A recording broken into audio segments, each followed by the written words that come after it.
তাদের কবরে ফেরেশতা আসবে, বান্দা বান্দি উঠে বসবে, হুজুর পানি চাইবে। দয়ার নবী আমার বলেন আসর যাচ্ছে যাচ্ছে এমন আবহাওয়া, বা ফজর যাচ্ছে যাচ্ছে সকাল উঠতে লেগেছে এমন একটা আবহাওয়া হবে।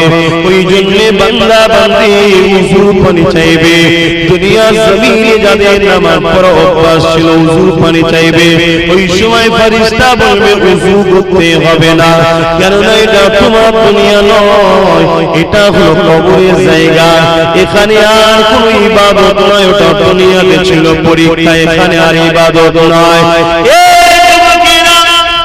প্রশ্ন করবে মান রাব্বুকা, তোমার রবকে, রব্বি আল্লাহ, মা দীনুকা, তোমার দিন কি দিন ইসলাম, মান নবিয়ুকা, তোমার নবীকে, নবী মুহাম্মদ রাসূলুল্লাহ দিনকে প্রশ্ন করবে।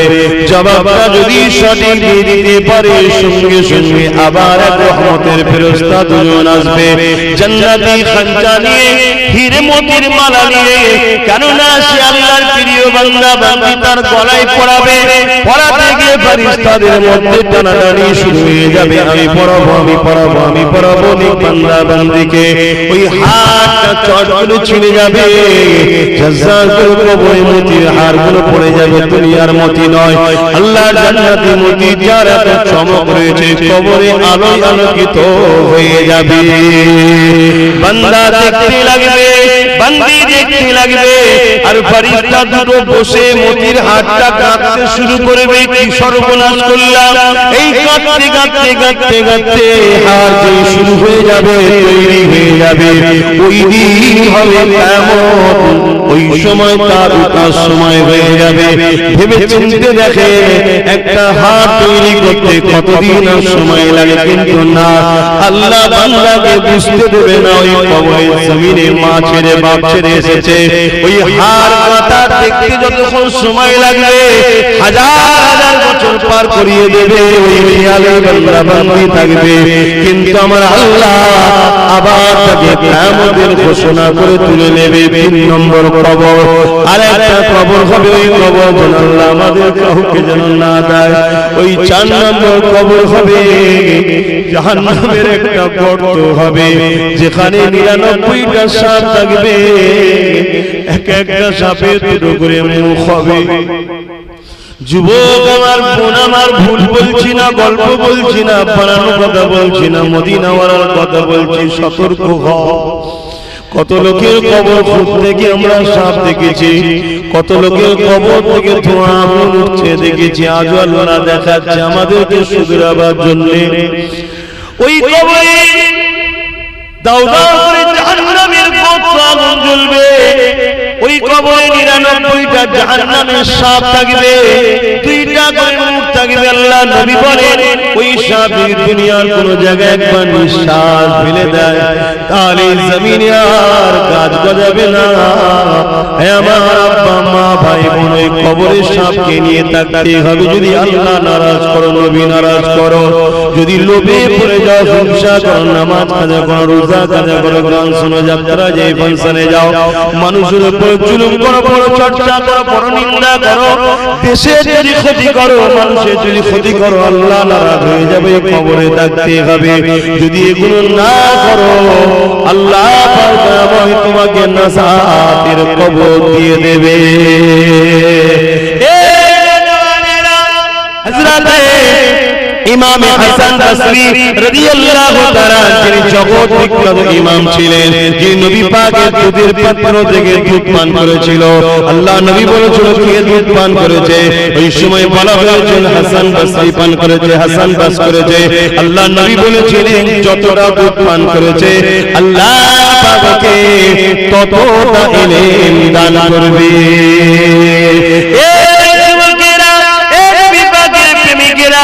অনেক বড় বড় মানুষ ছিল। হযরত হাসান বসরি জীবনীতে পাওয়া যায়, একদিন একজন বয়স্ক মা আল্লাহর ওলি হাসান বসরি দরবারে এসেছে। হাসান বসরি কাছে জানতে চাইলেন, হুজুর আমার একটা যুবতী মেয়ে মারা গেছে, সেই মেয়েটা কবরবাসী হয়ে গেছে, ইসলামে এমন কোন সিস্টেম আছে কি আমার এই মেয়েটাকে দেখবো কি হালে আছে? আল্লাহর ওলি বলেছেন, মা আছে, তবে আল্লাহর উপরে নির্ভর, আল্লাহ চাইলে দেখতে পাবে, নয় দেখতে পাবে না। সেটা হলো কি, তাহাজ্জুদের পরে একটা সবক দিলেন, কাসবুল কবুলের সবক। এই সবকটা আমল করো, আল্লাহ চাইলে দেখতে পাবে।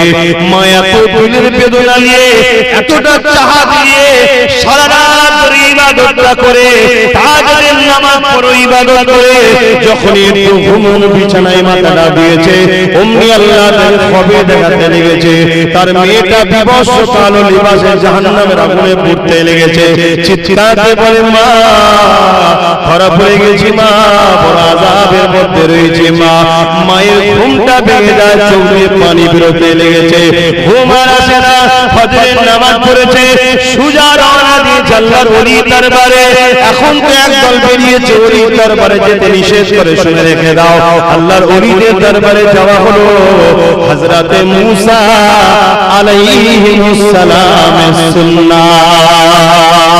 হযরতে মূসা নবী খিজির আলাইহিস সালামের কাছে গিয়েছিল।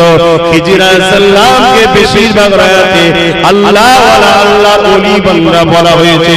তাই নবী হয়ে আল্লাহর ওলির কাছে আল্লাহ পাঠিয়ে দুনিয়াকে দেখিয়ে দিয়েছে, আমি নবীকে যদি ওলির দরবারে পাঠাই, অবশ্যই নবীর মাকাম বড়, ওলির মাকাম বড় না। হে আম মানুষেরা, তোরা কেন ওলির দরবারে যাবি না?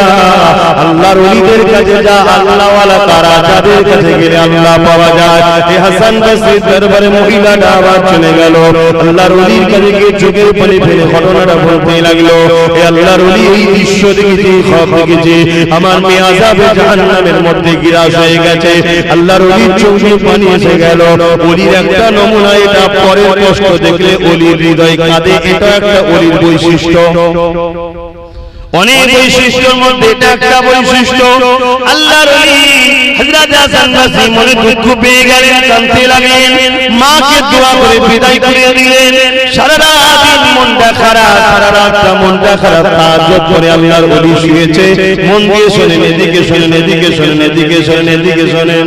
এই যুবকেরা, তরুণীরা, বাপেরা, মন দিয়ে শোনো গো, বাবা মা মৃত্যু সবার দুয়ারে দাঁড়িয়ে আছে, কখন কার হতে হবে কেউ জানে না।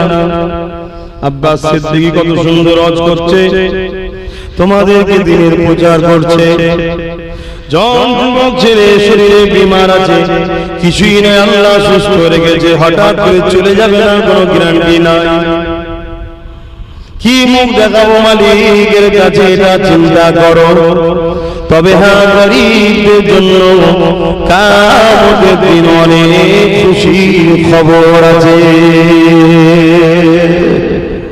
ওই মিসকা শরীফের ব্যাখ্যা মাজহারুল হক জাদিদ বলে একটা কিতাব আছে, সেই কিতাবের মধ্যে একটা হালকা বয়সের ছেলে একজন আল্লাহর ওলির দরবারে গেছে। ওলিটার নাম হচ্ছে হযরতে মহিউদ্দিন আরামি।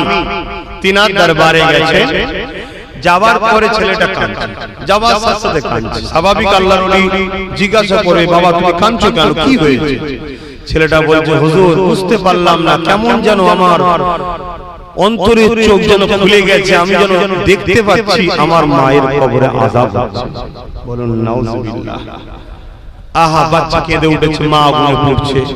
আল্লাহর ওলিরও মনটা কেঁদে উঠল। আল্লাহর ওলি বলছে, বাবা তুমি দরুদ শরীফ পড়তে পারো? জি হুজুর পারি। সূরা ফাতিহা জি হুজুর, ইখলাস শরীফ পারি। তাহলে এটা দাদা হুজুরের বানানো নয়, আমরা যেটা করি হাদিসের কিতাব থেকে দেখতে, যে হুজুর পারি। পড়ো বাবা। পড়লো, পড়া পড়া বলছে, এবার তুমি আল্লাহর কাছে দোয়া চাও, আল্লাহ এই দরুদের ওসিলায় আমার মায়ের কবরে আযাবকে maaf করো, এইভাবে দোয়া চাও। ছেলেটা কারণ নবী পাক সাল্লাল্লাহু আলাইহি সাল্লাম তিনি তিনার আম্মা জানের কবরে সারা রাত জিয়ারত করেছেন। বলবো আল্লাহ নবী যখন বিদায় হজে যাচ্ছিলেন, এক লক্ষ কিছু কম বেশি সাহাবা হুজুরদেরকে সাথে করে নিয়ে রওনা দিয়েছে।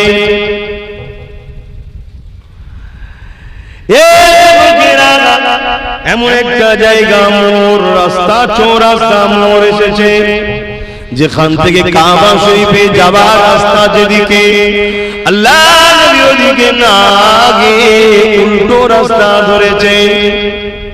যারা নবী পাকের খুব কাছে থাকে সাহাবী, তারা নাই জানে নবী কোথায় যাচ্ছে, কিন্তু বাকি লাখখানি সাহাবা তো চিন্তায় পড়ে গেল, কাবা রাস্তা ওদিকে নয়। কিন্তু কেউ একটা কথা বলেনি, কেননা নবী চলে ঠিকই, ভুল চলতে পারে না, আল্লাহ তিনাকে চালায়। আকীদা দেখুন।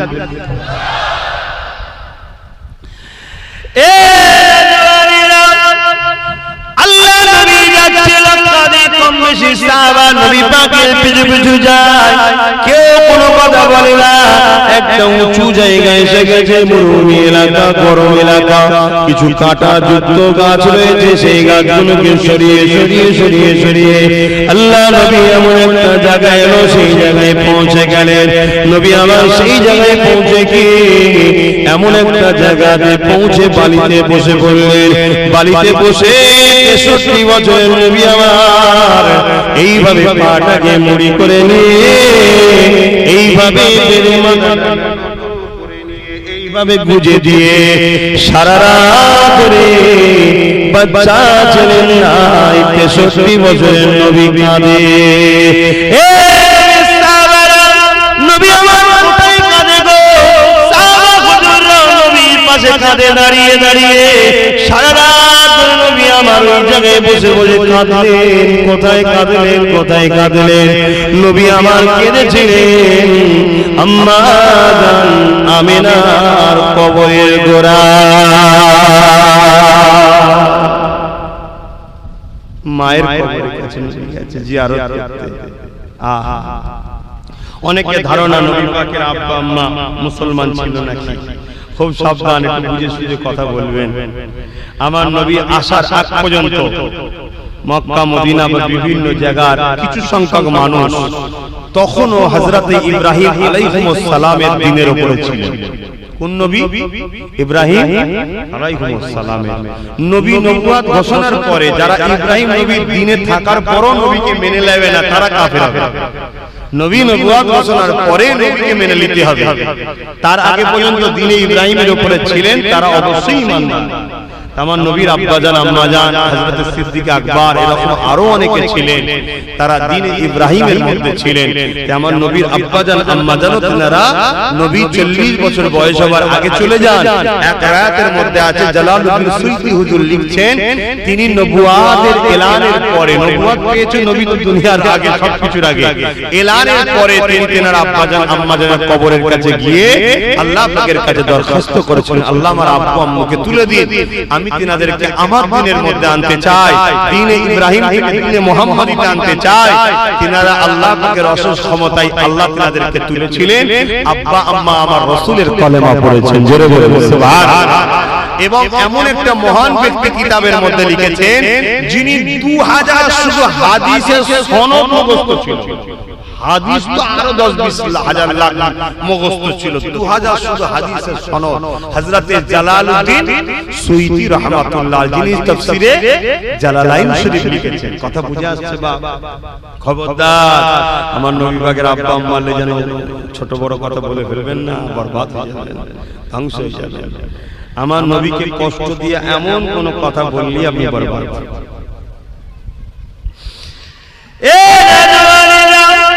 আমি যে কথাটা বলতে গিয়ে চলে গেলাম, আল্লাহ পাকের ওই দরবারে দুই বাচ্চারা দরুদ শরীফ পড়েছে, সূরা বাদে ইখলাস শরীফ পড়ে আপনি দোয়া চাইতে লেগেছে, আল্লাহ আমার আম্মাদের কবরে আযাবকে মাফ করে দিন।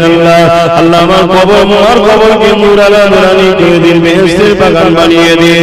আর আল্লাহর ওলি পাশে বসে আমিন আমিন আমিন করতে লেগেছে। হঠাৎ করে দেখা যায় ওই বাচ্চাটা হাসতে লেগেছে। আল্লাহর ওলি বলে, কেন বাবা তুমি হাসো, কি দেখছো বলো বাবা? ওই বাচ্চা বলে, হুজুর আল্লাহ আমাকে দেখাতে লেগেছে দুজন ফেরেশতা নেমেছে, আযাবের বিছানা গুটিয়ে দিয়ে অসীম ক্ষমতায় আমার মায়ের কবর বেহেশতের বাগান হয়ে গেছে। হাত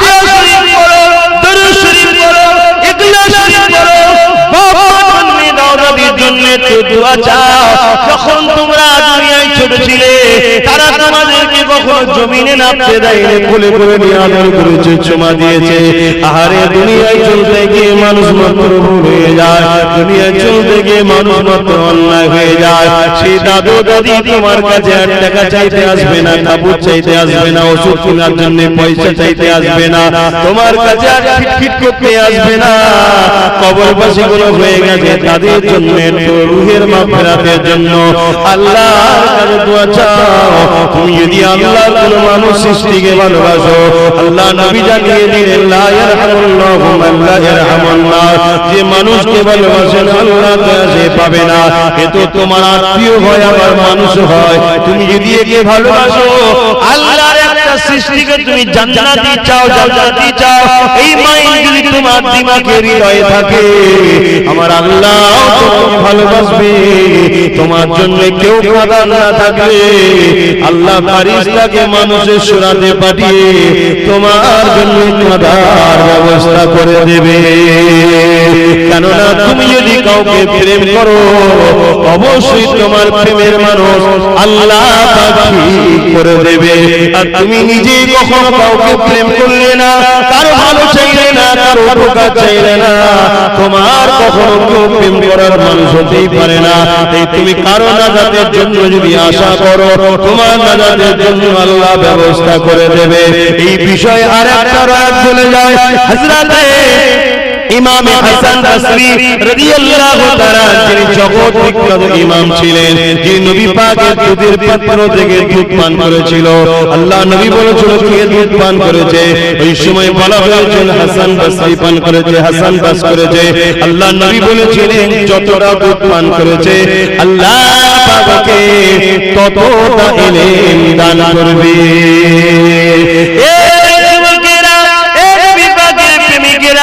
অনেক বড় বড় মানুষ ছিল। হযরতে হাসান বসরি, হযরতে হাসান বসরি জীবনীতে পাওয়া যায়, একদিন একজন বয়স্ক মা আল্লাহর ওলি হাসান বসরি দরবারে এসেছে। হাসান বসরি কাছে জানতে চাইলেন, হুজুর আমার একটা যুবতী মেয়ে মারা গেছে, সেই মেয়েটা কবরবাসী হয়ে গেছে, ইসলামে এমন কোন সিস্টেম আছে কি আমার এই মেয়েটাকে দেখবো কি হালে আছে? আল্লাহর ওলি বলেছেন মা আছে, তবে আল্লাহর উপরে নির্ভর, আল্লাহ চাইলে দেখতে পাবে, নয় দেখতে পাবে না। সেটা হলো কি তাহাজ্জুদের পরে একটা সবক দিলেন, কাসবুল কবুলের সবক। এই সবকটা আমল করো, আল্লাহ চাইলে দেখতে পাবে। মা এত দিলের বেদনা নিয়ে, এতটা চাহাত নিয়ে সারা রাত ধরে ইবাদতটা করে, তাহাজ্জুদের নামাজ পড়ো, ইবাদত করে যখন একটু ঘুমোনো বিছানায় মাথাটা দিয়েছে, অমনি আল্লাহ তাকে খবে দেখাতে লেগেছে তার মেয়েটা বিবস্ত্র কালো লিবাসে জাহান্নামের আগুনে পুড়তে লেগেছে। চিৎকারতে বলে মা ধরা পড়ে গেছি, মা বড় আযাবের মধ্যে রয়েছে। মা মায়ের ঘুমটা ভেঙে যায়, চোখ দিয়ে পানি বেরোতে লেগেছে, ঘুম আর আসে না। ফজরের নামাজ পড়েছে, সুজা রওনা দিয়েছে আল্লাহর ওলির দরবারে। এখন তো একদল বেরিয়েছে ওলির দরবারে যেতে নিষেধ করে, শুনে রেখে দাও। আল্লাহর ওলিদের দরবারে যাওয়া হলো হযরতে মূসা আলাইহিস সালামের সুন্নাত। হযরতে মূসা নবী খিজির আলাইহিস সালামের কাছে গিয়েছিল। খিজির আলাইহিস সালামকে বেশিরভাগ রায়াতে আল্লাহ ওয়ালা আল্লাহর ওলি বান্দা বলা হয়েছে। তাই নবী হয়ে আল্লাহর ওলির কাছে আল্লাহ পাঠিয়ে দুনিয়াকে দেখিয়ে দিয়েছে, আমি নবীকে যদি ওলির দরবারে পাঠাই, অবশ্যই নবীর মাকাম বড়, ওলির মাকাম বড় না। হে আম মানুষেরা, তোরা কেন ওলির দরবারে যাবি না? আল্লাহর ওলিদের কাছে যা, আল্লাহ ওয়ালা তারা, যাদের কাছে গেলে আল্লাহ পাওয়া যায়। হে হাসান বসরির দরবারে মহিলাটা আবার চলে গেল, আল্লাহর ওলির কাছে গিয়ে চোখের পানি ফেলে ঘটনাটা বলতে লাগলো, হে আল্লাহর ওলি এই দৃশ্য দেখেছি, খব দেখেছি, আমার মেয়ে আযাবে জাহান্নামের মধ্যে গিরাস হয়ে গেছে। আল্লাহর ওলির চোখে পানি এসে গেল। ওলির একটা নমুনা, এটা পরের কষ্ট দেখলে ওলির হৃদয় কাঁদে, এটা একটা ওলির বৈশিষ্ট্য। অনেক বৈশিষ্ট্যের মধ্যে এটা একটা বৈশিষ্ট্য। আল্লাহর ওলি হযরত হাসান বসরি মনে দুঃখ পেয়ে গেলেন, কাঁদতে লাগলেন, মাকে দোয়া করে বিদায় করে দিলেন। সারা রাত মনটা খারাপ, সারা রাতটা মনটা খারাপ, তাহাজ্জুদ করে আল্লাহর ওলি শুয়েছে। মন দিয়ে শোনেন, এদিকে শোনেন, এদিকে শোনেন, এদিকে শোনেন, এদিকে শোনেন। এই যুবকেরা তরুণেরা বাপেরা মন দিয়ে শোনো গো, বাবা মা মৃত্যু সবার দুয়ারে দাঁড়িয়ে আছে, কখন কার হতে হবে কেউ জানে না। আব্বাস সিদ্দিকী কত সুন্দর ওয়াজ করছে, তোমাদেরকে দ্বীনের প্রচার করছে। জন যুবক ছেলে শরীরে বিমার আছে, কিছুই নেই, আল্লাহ সুস্থ রেখেছে, হঠাৎ করে চলে যাবে না কোনো গ্যারান্টি নাই। কি মুখ দেখাবো মালিকের কাছে এটা চিন্তা করো। তবে হ্যাঁ, গরীবদের জন্য কিয়ামতের দিন অনেক খুশির খবর আছে। গরীব সবর করো, গরীব ধৈর্য ধরো, গরীবের ইন্তজার করো। আজ নয় কাল নয় পরশু চলে যেতে হবে, একটু কষ্ট ধৈর্য ধরো। ডাল ভাত যা কপালে আছে হালাল খাও, যা মোটা কাপড় আছে হালাল নাও, হারাম নিও না। কেননা গরীবদের জন্য কবরে এবং হাসরে অনেক খুশির খবর রয়েছে। কিয়ামতের দিনে যখন গরীবরা উঠবে, আল্লাহ পাকের ফেরেশতারা বলবে, এই গরীবরা আস্তে আস্তে জান্নাতে চলে যাও, হিসাব তোমাদের নয়, চলে যাও।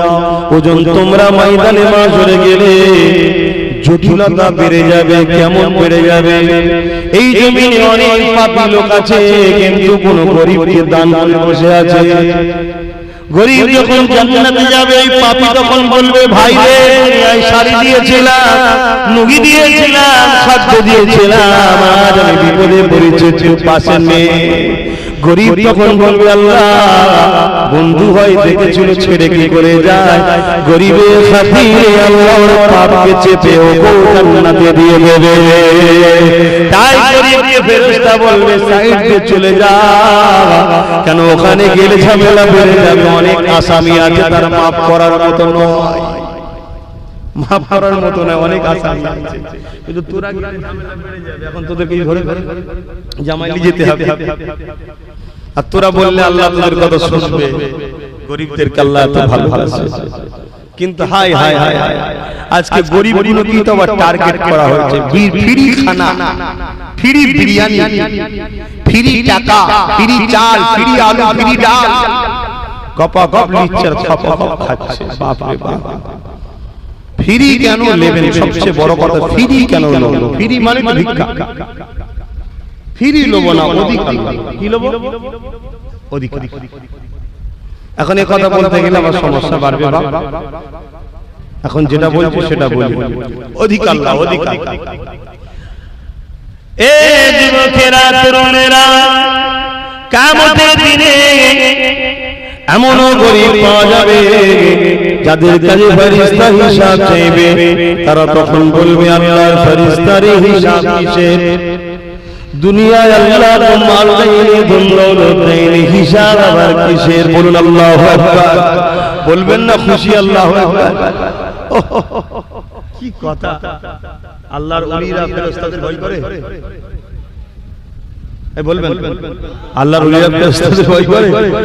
হ্যাঁ, আল্লাহর ওলিরা একদিন ভয় করে কাকে? হ্যাঁ, আল্লাহকে। ফেরেশতাদের ভয় করে না, আল্লাহকে ভয় করে। এ ফেরেশতা কিসের হিসাব চাইছো? দুনিয়ার আমার নেই, হিসাব কি দেব? আল্লাহ পাক হিসাব আমাকে বলবে, ফেরেশতারে কি হলো তোমাদের? আল্লাহ তোমার বান্দাগুলো বলে, দুনিয়ায় মাল দেন আপনি, হিসাব আবার কিসের? আল্লাহ সময় কুদরতি জবানে বলবে, সত্যতা সত্য বলেছে, যাদেরকে আমি 500 বছর আগে ধনীদের থেকে এমনি জান্নাতি করে দিলাম। ধনীরা নাই দুনিয়ায় 70 বছরের ভালো মন্দ খায়, আর গরিবরা 500 বছর আগে জান্নাত চলে যাবে। ধনীরা সব দেখবে, আফসোস করবে, আর নফসি নফসি নফসি নফসি করবে। শুনছেন তো? একটু কষ্ট করুন, একটু ধৈর্য ধরুন। তবে আমার দাদুজান কিন্তু গরিব ছিলেন, আল্লাহ বাদশা করেছিল, কিন্তু জিন্দেগি কাটিয়েছিলেন গরিব। মানেন আপনারা? মানেন? যারা বিশ্বাস করেন আমার কথা মেনে নেবেন নাকি? আল্লাহ করেছিলেন বাদশা, কিন্তু জিন্দেগিটা কাটিয়েছেন গরিবী। বুঝতে পারছেন কিছু? আমার ছোট হুজুর পীর কেবলা আপনাদের গ্রামে আসতেন, পাড়া প্রতিবেশী লোকেরা সব ইটা সিটা দিত, শাক সবজি ইটা সিটা সব দিত। হুজুর গিয়ে পুরো গ্রামের লোককে দাওয়াত দিত, যা দিত সব এদের সবাইকে খেয়ে দিত। কালকে কি হবে? যদি কোনোদিন বাড়িতে খাবার না থাকতো, হুজুর কেবলা চাচা জানদের হাতে বলে পাঠাতো, দাদি জানরা যাও তোমার আব্বাকে বলো আজকে ঘরে চাল নাই, আলু নেই, এটা নেই, ওটা নেই। ছোট হুজুর পীর কেবলা কি উত্তর দিতে জানেন? এই কচি, তোমার আম্মা জানদের যে বলো জুলফিকার খাবার মালিক নেই, রোজা রাখো, আল্লাহ যখন খাবে খাবে। কথা বুঝছেন না? বোঝেন না? আবার কিছুক্ষণ পরে দেখা যেত অচেনা মানুষ, যাকে কোনোদিন হুজুরের দরবারে খাদেম যারা কাছে থাকে তারাও কোনোদিন দেখে না, এসে আবার খাদ্য নজরানা দিয়ে চলে গেল। হুজুর আবার বলে আমাদের কলিয়ে আসো, সবাইকে দাওয়াত দাও, সবাই মিলে খাও। জোরে বলুন সুবহানাল্লাহ। আমি বলেছিলাম বাড়তি যতটুকু বলবো দাদা হুজুরের কথা বলবো, পাঁচ হুজুরের কথা বলবো, কিন্তু বললাম না, একটাই বললাম, অসুবিধা নেই তো? কেন অনেকে বলে ওরা বাপ দাদুর কথা বলে, বলেন হায় হায় শুরু থেকে নিয়ে এতক্ষণ বাপ দাদুর কথা বললাম। এক অ্যাঙ্গেলে কিন্তু ভুল কিছুই বলেন। যদি বলেন কেন, আমাদের বাপ দাদাদের হাতটা কতদূর আছে দেখতে হবে, আমরা কোন বংশের জানতে হবে, কুরাইশ বংশের, নবী বংশের সন্তান। সাহাবাদের কথা, নবীর কথা যদি আলোচনা করি ওটা বংশেরই কথা হয়ে যাবে, কারণ সেই বংশেরই ছেলে আমরা। কিন্তু তারপরও তারা ক্রিটিসাইজ করে আমাদের ঘরে, আপনাদের মন ভাঙাবার জন্য বলে। কিন্তু আমি এখন যা বললাম কোরআন সুন্নাহ এবং ইমাম ওলি আউলিয়াদের কথা বলেছি না বলিনি? আচ্ছা, ওলি আউলিয়াদের কথা বললে কি আপনাদের কোনো আপত্তি হয়? আচ্ছা, ওলিদের কথা কোরআনে আছে না? তাহলে কোরআন থেকে ওলিদের কথাগুলো তুলে বাদ দিয়ে দরকার, নাউজুবিল্লাহ। কারণ আল্লাহ ওলিদের কথা বলেছে না বলেন? আল্লাহ ওয়াজ করে জানেন তো? আল্লাহ ওয়াজ করেছে, ওলিদের ওয়াজ করেছে, করেছে না করেন? ওয়াজ মানে উপদেশ দেওয়া, ভালো কথা। তাহলে আল্লাহ ওলিদের বিষয়ে কথা বলেছে না বলেন? একটু বলুন বলুন। আল্লাহ কোরআনে বলেন, ইয়া আইয়ুহাল্লাযীনা আমানু তাকুল্লাহা ওয়া কুনু মা'আস সাদিকিন। হে বিশ্বাসী ইমানদারেরা, তোমরা আল্লাহকে ভয় করো, ওয়া কুনু মা'আস সাদিকিন, এবং সত্যবাদীদের অনুসরণ করো। ও আমার আল্লাহ, এই সত্যবাদী কারা? কেন তোরা জানিস না? সূরা ফাতিহার মধ্যে আমি আল্লাহ জানিয়ে দিয়েছি, ইহদিনাস সিরাতাল মুস্তাকিম, মুস্তাকিমের রাস্তা হলো হিদায়াতের রাস্তা। আল্লাহ এই মুস্তাকিম বিকারা, সিরাতাল লাযীনা আন'আমতা আলাইহিম। আল্লাহ বলে যাদের উপরে আমি ইনাম দিয়েছি এরাই হলো মুস্তাকিম, এরাই হলো সত্যবাদী, এরাই হলো সালেহ। কারা কারা? আল্লাহ কোরআনে আবার বলে, মিনান নাবিয়্যিন ওয়াস সিদ্দিকিন ওয়াস শুহাদা ওয়াস সালিহিন। নবিয়্যিন, সিদ্দিকিন, শুহাদা, সালিহিন, এই চার শ্রেণীকে আল্লাহ বলে উলাইকা রফিকা, এরা হলো আমার প্রিয় বন্ধু, যারা এদের সাথে, তারা আমার সাথে, আর তারাই জান্নাতে। দাদা হুজুরের সাথে থাকবেন না ছেড়ে দেবেন? যুবকগুলোকে বলছি, দাদা হুজুরের সাথে থাকবে আর মিলাদুন নবীর বিরোধী বক্তব্যে ঘুরবে, দাদা হুজুর থাকা হবে? এই বিষয়ে একটা রায়াত আছে। আল্লাহ নবী বসে আছেন, এমন সময় একটা যুবক ছেলে কাঁদতে কাঁদতে রাসূলের দরবারে এসেছে। আল্লাহ নবী জিজ্ঞেস করছে, কি হয়েছে বাবা, তুমি কাঁদছো কেন? ছেলেটা বলে, ইয়া রাসূলুল্লাহ, ইয়া হাবিবাল্লাহ, হুজুর আমার আব্বা জান ইন্তেকাল হয়ে গেছে। আল্লাহ নবী দু চোখ দিয়ে পানি এসে গেলেন, দয়া নবী কেঁদে উঠলেন। নবী আবার বলতে লাগলেন, বাবারে, কুল্লু নাফসিন যায়িকাতুল মউত, প্রতিটা নফসকে মৃত্যুর স্বাদ চাখতে হবে বাবা, সবর করো। ইন্না লিল্লাহি ওয়া ইন্না ইলাইহি রাজিউন, সবর করো বাবা। এ বাবা ছেলে, তুমি তোমার আব্বাকে ভালোবাসো, এই মায়া মমতা আল্লাহ তাই তোমার দিল কেঁদেছে। তবে বাবা তুমি তোমার বাপের কাজগুলো করো বাবা। ইয়া রাসূলুল্লাহ হাবিবাল্লাহ, হুজুর আমি কাজগুলো করে আপনার কাছে এসেছি। বাবা কি কাজ করেছো? ছেলেটা বলতে লেগেছে, হুজুর আমি আমার আব্বাকে পাক পবিত্র ভাবে গোসল দিয়েছি, তেনাকে কাফন পরিয়েছি, খাটিয়ায় নিয়ে যে জানাজা আদায় করিয়েছি, কবরস্থানে নিয়ে যে কবরস্থ করেছি, মাটি মনজিল করেছি। মিনহা খালাকনাকুম ওয়া ফিহা নুঈদুকুম ওয়া মিনহা নুখরিজুকুম, মাটি মনজিল দিয়ে চলে এসেছি। আল্লাহ নবী বলেছিলেন, এ বাবা ছেলে এখনো তোমার কিছু কাজ আছে।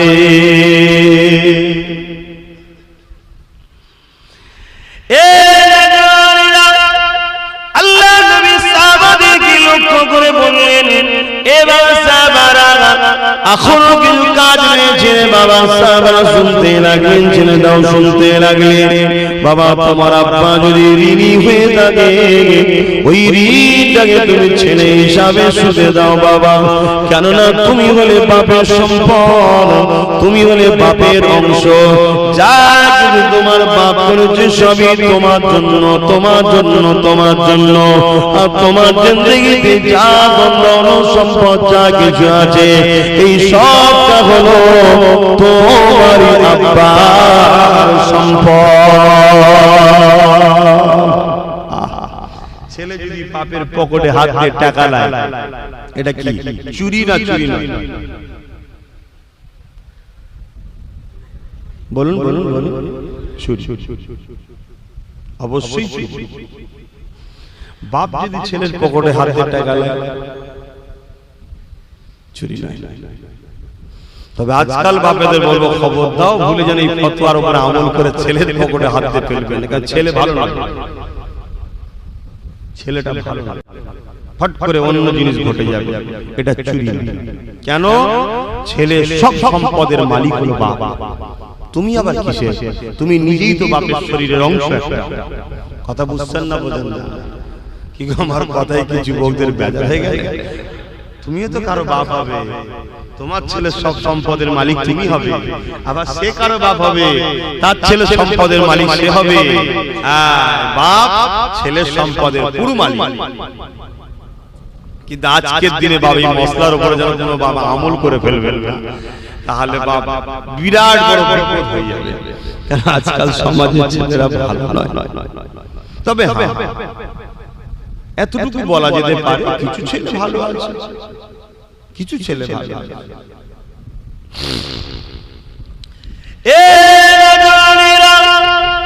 আল্লাহ নবী ছেলেটাকে বলতে লাগলেন, বাবা তোমার আব্বা যদি কিছু ঋণ করে থাকে, ঋণটাকে শোধ করে দাও বাবা। বাবা তোমার আব্বা যদি কিছু ওসিয়াত করে থাকে, ওসিয়াতটাকে পালন করো। ওসিয়াত বোঝেন তো নাকি? ওসিয়াত বোঝেন? একটু হ্যাঁ কি না বলুন। কি ওসিয়াত বলুন, সাহস করে বলবেন তো। এ তো সব ভাই ভাই বসেছি, বাপ বেটাই বসেছি, বলবেন তো।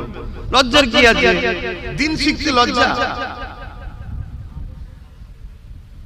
ভুল হয় বলি বলুন, ওসিয়াত কি? সেটা তো প্রথমেই বললাম।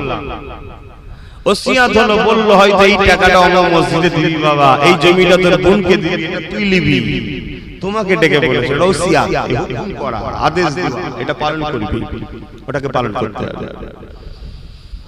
তোর বাপের একটা, আমার কারো বাপের বন্ধু থাকে, আমার অমুক জায়গায় বন্ধু আছে, ছোটবেলা থেকে বন্ধু থাকে না, এই জিনিসটা তিনাকে যে পৌঁছে দিবি বাবা, এটা পালন করতে হবে, এটা হুকুম।